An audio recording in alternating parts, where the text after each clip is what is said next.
तरीके VIP culture के खिलाफ हर हिंदू को आवाज़ उठाना चाहिए। ये सबसे बड़ा अन्याय है, मैं बता रहा हूँ। और जो भी प्रसाद खरीद के लेता है वो गलत कर रहा है।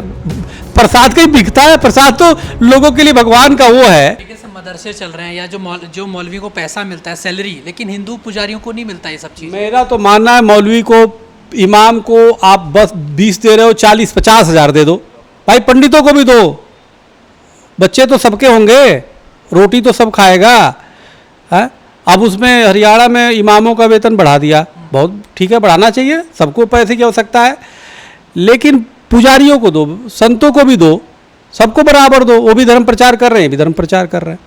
मैं ये नहीं कहता कि उसका ख़त्म कर दो, मैं ख़त्म करने का किसी का समर्थन नहीं भाई। सबके रोटी कपड़ा मकान सबको चाहिए, तो रोटी कपड़ा मकान चाहिए तो उसको देना है, ये सरकार की जिम्मेदारी है। लेकिन ये नहीं चलेगा कि एक को तुम दो, जाति के मजहब के नाम पे दूसरे को छोड़ दो। सबको दो, आर्थिक रूप से जो कमज़ोर है सभी को दो। तो ये चीज़ें हैं, इमाम को दो लेकिन पुजारियों को दो, संतों को दो, तीर्थ यात्रा फ्री में कराओ। तीर्थ यात्रा की जिसके पास पैसे ना हो, कितने लोग बेचारे धार्मिक होते हैं, चाहते हैं कि जीवन का उद्देश्य मैं यात्रा में कर लूँ, मानसरोवर कर लूँ या और भी 4 धाम यात्रा करूँ, कर नहीं पाते धन के अभाव में। सरकार को चाहिए फ्री में कराए, लेकिन सरकार तो व्यवसाय करने पे तुली पड़ी है, पैसे लेती है, टैक्स लेती है, रजिस्ट्रेशन करवाती है और वो में। तो ये ऐसे ठीक। अब मंदिरों पे देखो ना, आप रसीद कट रहे हैं मंदिरों में। वीआईपी कल्चर बिल्कुल बंद होना चाहिए।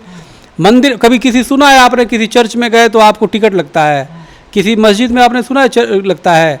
लेकिन ये सरकारें इतनी निकम्मी है जितने आई कि आपके मंदिरों को पैसा कमाने का जरिया बना दिया। बदनाम कौन होता है? पंडित होते हैं कि ये पंडित देखो पैसे कमाते हैं। अबे सरकार ले जा रही है भाई, सरकार ने वहाँ पे पंडितों को नौकर बना के रख दिया है और उनका वेतन एक तो सीमित कर दिया, वेतन देते हैं। और पहले मठ मंदिर जो है मठ पीठाधीश्वर और जो महंत होते हैं तो उनके अधीन होता था, तो धर्म खूब वो करता था। आज तो मठ मंदिरों को पूरी तरह कैप्चर कर लिया है। आप जरा सोचो, जितने बड़े बड़े मंदिर हैं, तिरुपति बालाजी से लेके काशी विश्वनाथ जी से लेके ये अभी महाकालेश्वर, इसको कॉरिडोर बना दिया। वो कॉरिडोर नहीं है, वो उनका सरकार का पैसा कमाने का अड्डा हो गया है। अरे तुम बड़े मंदिरों को ले रहे हो जहाँ पैसे चढ़ावे आते हैं, तुम छोटे छोटे मंदिर जो टूटे फूटे, आश्रम टूटे फूटे, उसको उस पर खर्च क्यों नहीं करते हो? वो पैसे जा कहाँ रहा है? तो वो आप जो मंदिर है, वो मंदिर का पैसा मंदिर पे लगाओ, वहाँ पे विकास पे लगाओ। तो लेकिन वो नहीं लगाते। वो जो मंदिर चल रहा है, खूब पैसे आ रहे हैं, जहाँ चढ़ावा आ रहा है, उसको सरकारें अधिग्रहित कर लेती है और उसका पैसे का दोहन कर रही है। तो यह गुलामी है। जिस देश का ईश्वर आज़ाद न हो, उस देश की आज़ादी जाली है।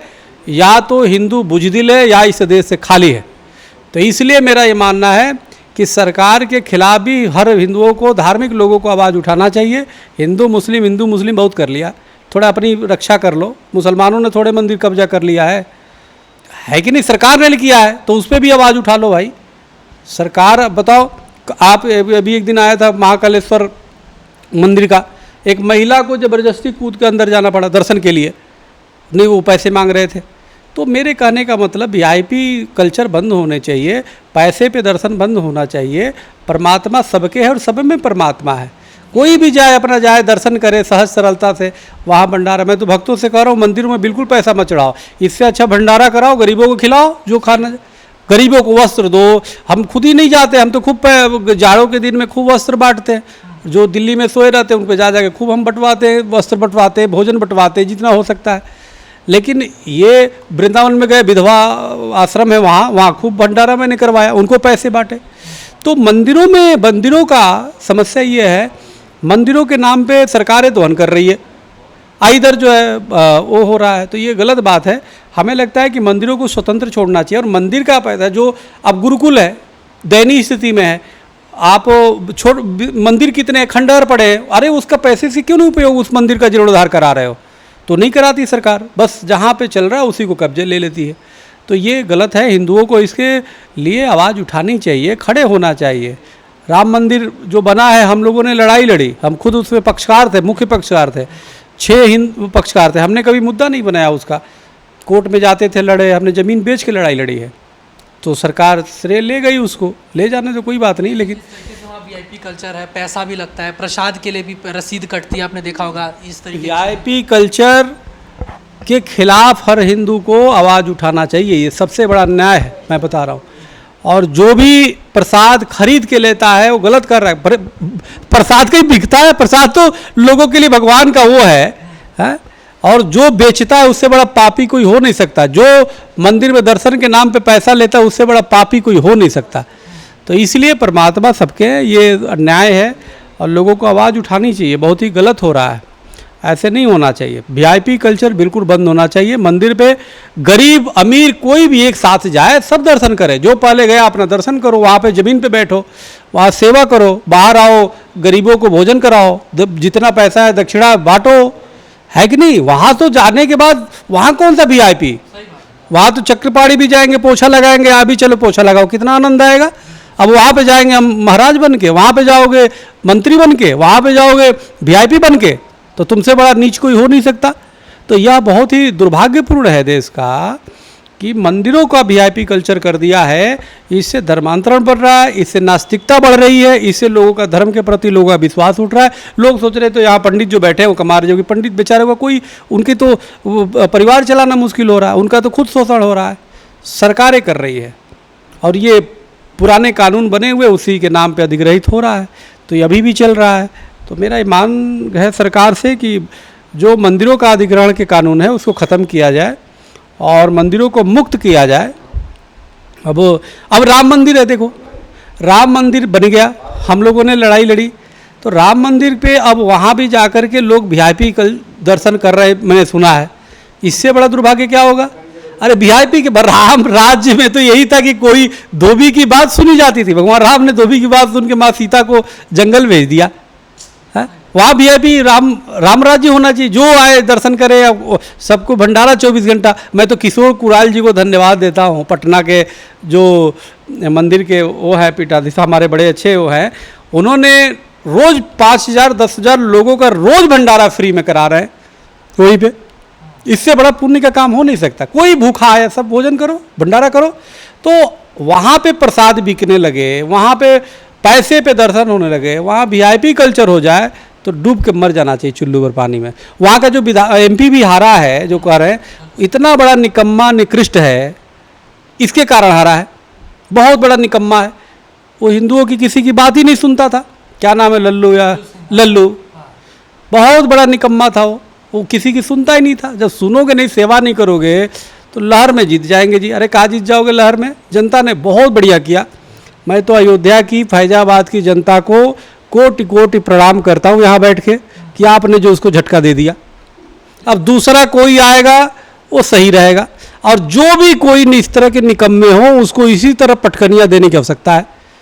हिंदू मुस्लिम बहुत हो गया। अब आप देखो कि कौन कर रहा है बेसिक काम, जो काम कर रहा है, सेवा कर रहा है। घरें तोड़े जा रही थी वहाँ, हिंदुओं की इतने घरें तोड़ दिया। हाँ, वो सब बेचारे जब रोते हुए साथ गए तो हमको कोई बता रहा था, लल्लू सिंह ने कहा कि हमें 3,000 वोट नहीं चाहिए, रहने दो। ले, जनता ने कर दिया बैक।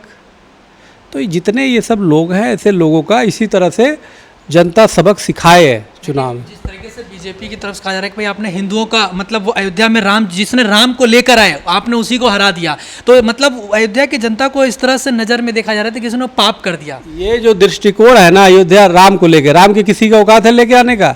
प्रगट कृपाला दीन दयाला, अरे परमात्मा खुद आते हैं, प्रकट होते हैं। हम लोगों ने केस लड़ा भाई, राम मंदिर का केस हमने लड़ा, मोदी जी ने नहीं लड़ा है। ये बकवास करते वो करके राम कौन लाने वाला हुआ है? भगवान राम का मंदिर बना वहाँ पे।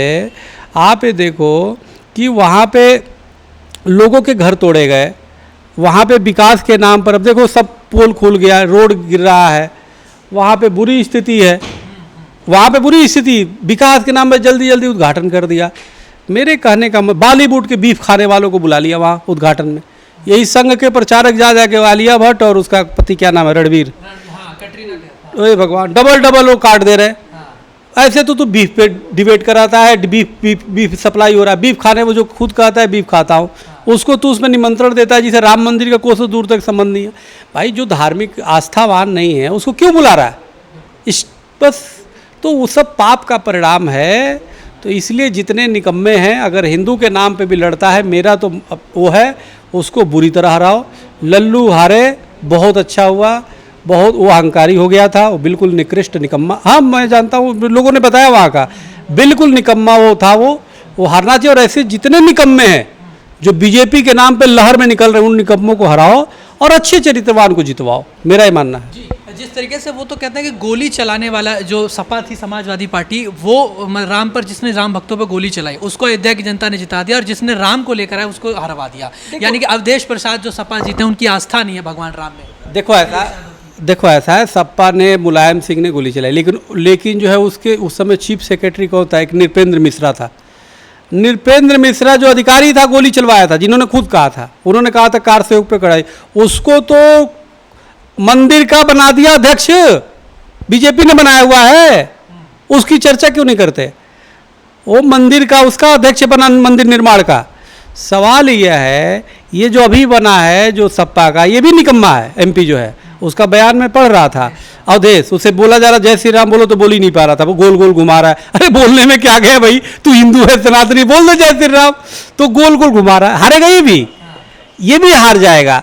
तो एक निकम्मा जाता है, दूसरा आ जाता है, तो लेकिन चलो बदलते रहना चाहिए, कोई ना कोई अच्छा आ जाएगा। अरे देखो, कोई किसी पे नहीं वो करता, भगवान का कोई भी वो कर सकता है ना, लेकिन वो जय श्री राम बोलने से वो डर रहा है। अरे अयोध्या में रह करके इस देश की पहचान राम और कृष्ण से है, तो अयोध्या की पहचान नहीं है। मैं इंटरव्यू वो देखा था, ये भी जय श्री राम बोलने से कतरा रहे थे। वो लोहिया जी से बड़ा कौन, भगवान राम पे उन्होंने पुस्तक लिखी है, लोहिया जी ने कितना बड़ा वो लिखा है। तो हमें लगता है, और अखिलेश यादव जी चाहे उसका पूरा परिवार ही धार्मिक है, काफ़ी अच्छा है, तो इसलिए मेरा मानना है कि जो काम नहीं करेगा वो हारेगा, और हारना भी चाहिए।